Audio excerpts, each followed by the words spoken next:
आज 7 बार होते हैं। सुखदेव जी बोले 7 दिन में तो सबको मरना है, तुम्हारे पास तो 7 दिन है, भाई 7 दिन में सबको मरना है कि नहीं बताइए। कई बार 7 दिन के अंदर सबको मरना है और फंसना एक ही वार में, परिवार में फंसे रहो और किसी न किसी वार में टपक जाओगे। आपको भी टपकना है, आपको टपकना है सबको। और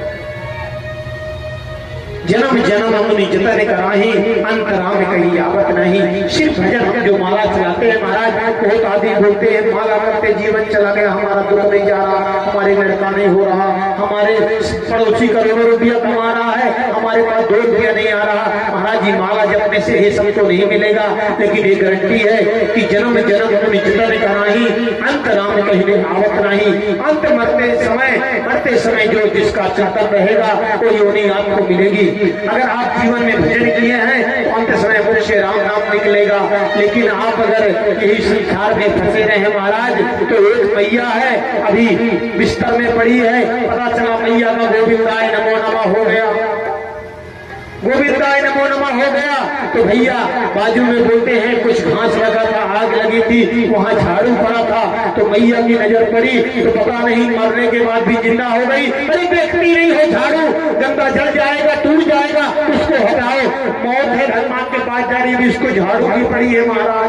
जीवन में भजन नहीं किया तो संसार में मन लगा रहेगा। इसलिए भजन करेंगे, चिंतन करेंगे तो अंत में जिसका जैसे जसगति नारायण का चिंतन करेंगे, नारायण संसार का चिंतन करेंगे तो फिर संसार में आएंगे।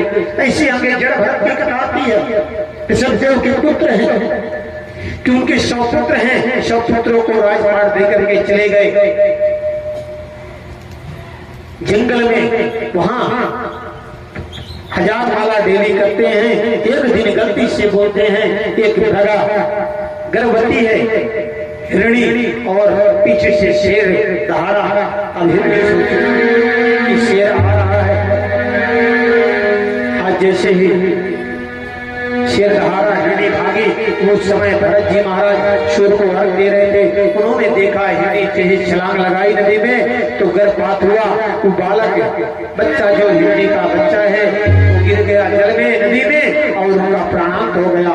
भरत जी हिरणी के बच्चे को लेके आ गए, बोलते दया बिन संत कसाई, दया करी तो आफत आई। दया भी संत कसाई है, लेकिन दया भी कर दिया तो आफत आई महाराज। चलो जड़ भरत जी जीव है बचा ली, अच्छी बात है। पशु है 5 दिन 7 दिन पालते पोसते छोड़ देते, लेकिन इतना मोह लगा लिए कि जहाँ 10 माला 1000 माला करते थे, अब जैसे वो साथ में रहने लगा, घास की व्यवस्था करे, दूध लाके गांव से दे, भजन करना भूल गए। एक दिन वो हिरण अपने परिवार में अपने झुंड में मिल गया। जड़ भरत हिरण का चिंतन करते करते प्राण को त्याग दिए। आज दूसरे जन्म में उनको हिरण बनना पड़ा। जैसा चिंतन करेंगे वैसे ही अंत समय रहेगा, हमको योनि बड़ी मिलेगी। इसलिए राम का चिंतन, मेरे गोविंद का जितना चिंतन करोगे, भजन करोगे, अंत समय फिर मेरे गोविंद का चिंतन आएगा। गारंटी है फिर इस संसार में दोबारा नहीं आना पड़ेगा। बोले भागवत महापुराण की हो। एक तो यहाँ कल चटाई बिछी थी तो बहुत बढ़िया थी, आज कुर्सी लगा दिए हैं तो एक कुर्सी में सब बैठते हैं और दूसरी कुर्सी में टेक लगा के मस्त नींद मार रहे हैं। एक जो हो तो बात सभी की बात है। आइए एक भजन श्रवण करते हैं, क्योंकि ये भगवान सबके हैं, सबको भजन करना निधान रहुआ, जगत के दाता ही है। आप लोगों की भाषा में है कि मेरे प्रभु सबके हैं, आपके हमारे हैं, लेकिन जब हम उन पे समर्पण हो जाएंगे तभी तो हमारा कल्याण होगा। ऐसे बैठ के सोओगे महाराज तो कैसे कल्याण होगा। भागवत महापुराण की हरि करुणा निधान रहुआ, जगत के दाता श्री भगवान रहुआ, जगत के दाता करुणा निधान रहुआ। भागवत महापुराण की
बहुत सुंदर सवाल किए और सुखदेव जी बता रहे हैं ये सवाल हम सभी आपके मन में होना चाहिए महाराज। परीक्षित जी सवाल किए, महाराज जी ये बताइए कि जो ध्यान बता रहे हैं कि 2.5 घड़ी में ध्यान लगा करके खड़वांग मुक्ति को प्राप्त कर लिए, ये ध्यान के लिए क्या करना चाहिए? अरे 2.5 घड़ी 2 घंटा 3 घंटा कोई एक आसन में बैठ पाए तभी तो ध्यान देना। सुखदेव जी महाराज बहुत सुंदर बता रहे हैं। हे परीक्षित, साधना के लिए 4 बातों को हमको जीतना पड़ेगा, 4 बातें अपने बस में करना पड़ेगा।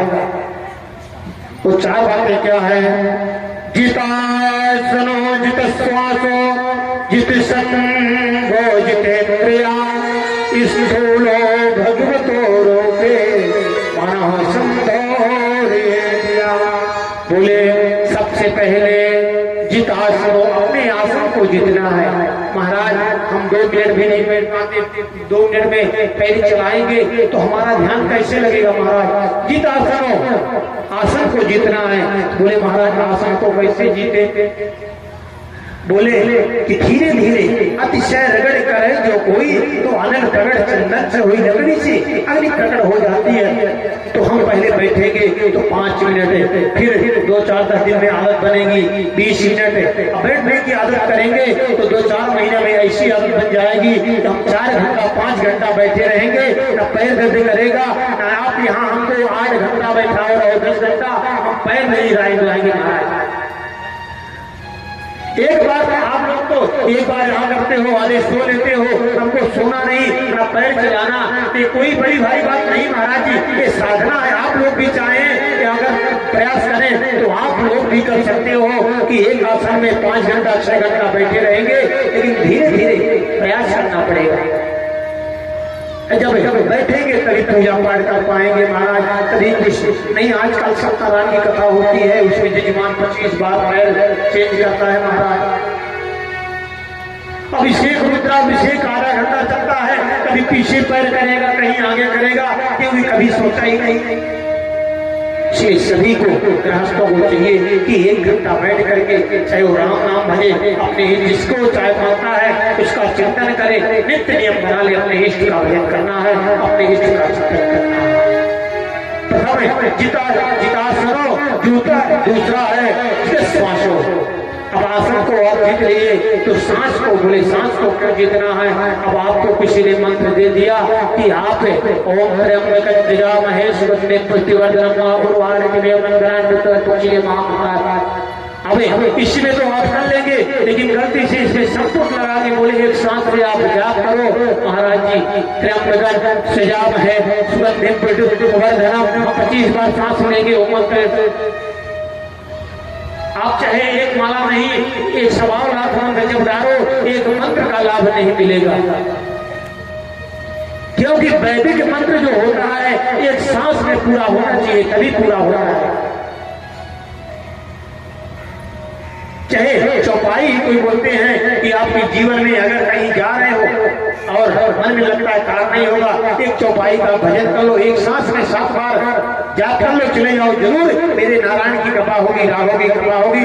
प्रविश्य नगर की जय सब काजा हृदय नाग कौशल तो राजा। लेकिन इसके लिए श्वास तो कहने का मत जितासनो, इलोम विलोम प्राणायाम करिए, इलोम विलोम करिए, जिससे जो है धीरे धीरे श्वास रोकना चालू करिए। एक नाक से श्वास लीजिए, दूसरे नाक से छोड़िए, फिर एक नाक से श्वास लीजिए, जब तक रोका हो रोकिए, फिर दूसरे नाक से छोड़िए।